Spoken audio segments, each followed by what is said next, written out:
கோடை காலம் துவங்கியதில் இருந்து ஜில்லுன்னு ஏதாவது குடிக்கணும்னு ஆசையாக இருக்கும். இந்த சமயத்தில் பலரும் உடலுக்கு பன்னாட்டு குளிர்பானங்களையே குடிக்கின்றனர். இது தற்சமயத்திற்கு புத்துணர்ச்சியை தந்தாலும் தாகத்தை தீர்த்தாலும் பிற்காலத்தில் பக்க விளைவுகளை நிச்சயம் ஏற்படுத்தும்.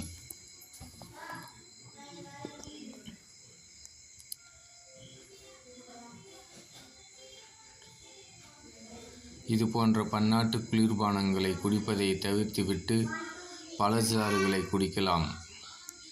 இந்த பழச்சாற்றிலும் சற்று வித்தியாசமாக மாங்கோ மஸ்தானி செய்து பார்க்கலாம். இதை செய்வது மிக மிக எளிது. அதே சமயம் உடலுக்கு மிகவும் சத்து நிறைந்தது. இதை சிறியவர்கள் முதல் பெரியவர்கள் வரை அனைவரும் விரும்பி பருகுவார். இதை எப்படி செய்வது என்பதை பார்க்கலாமா? செய்முறை: முதலில் அரை கிரீம் பாலை நன்றாக காய்ச்சி அதை குளிர்சாதன பெட்டியில் 5 மணி நேரம் வைக்க வேண்டும். இதன் பின் மாம்பழத்தின் தோலை நீக்கி அதை சிறிய துண்டுகளாக வெட்டி கொள்ளவும்.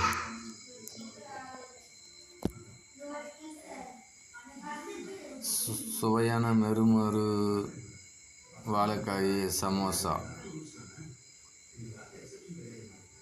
வெட்டிய துண்டுகளை மிக்சியில் போட்டு அதனுடன் குளிர்சாதன பெட்டியில் வைக்கப்பட்ட பால், சர்க்கரை, வெண்ணிலா ஐஸ்கிரீம் சேர்த்து நன்றாக அரைக்கவும். தண்ணீராகவும் இல்லாமல் ரொம்ப கெட்டியாகவும் இல்லாமல் நடுத்தரமாக அரைத்து கொள்ளவும். இதை ஒரு பெரிய கண்ணாடி குடுவையில் ஊற்றவும். இதன் மேல் சிறிதளவு வெனிலா ஐஸ்கிரீம், மாம்பழத் துண்டுகள், நறுக்கி வைத்த ட்ரை நட்ஸ் போட வேண்டும். அதில் அழகுக்காக ஒரு சிவப்பு கலர் செர்ரி பழத்தையும் சேர்த்து கொள்ளவும். அவ்வளவுதான், சுவையான சூப்பரான மாங்கோ மஸ்தானி தயார்.